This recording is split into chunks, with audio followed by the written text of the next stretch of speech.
Hi guys, good afternoon mga katendera ko dyan, mga kasari, mga kaibigan sa Whitey World. Good afternoon sa inyong lahat.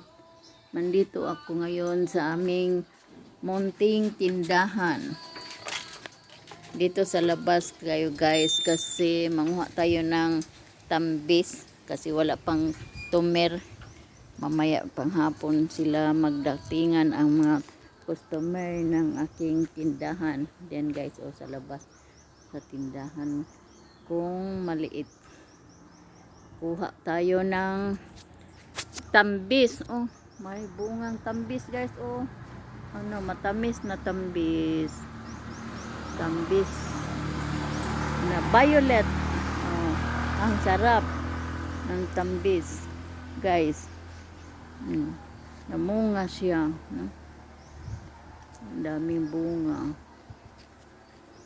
Ibenta ko siya guys ng tag 2 pesos ang isa. Matamis na si tambis. Kumusta kayo? Ang babalik ang yung kaibigan kasi nabisi sa mga gawain.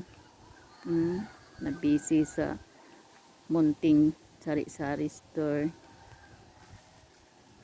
Kumusta ang binta natin sa araw-araw? Medyo matumal ngayon pero okay lang, sa all right. Hindi naman lahat ng oras matumal guys, di ba? Mayroon pa namang binta kahit papaano.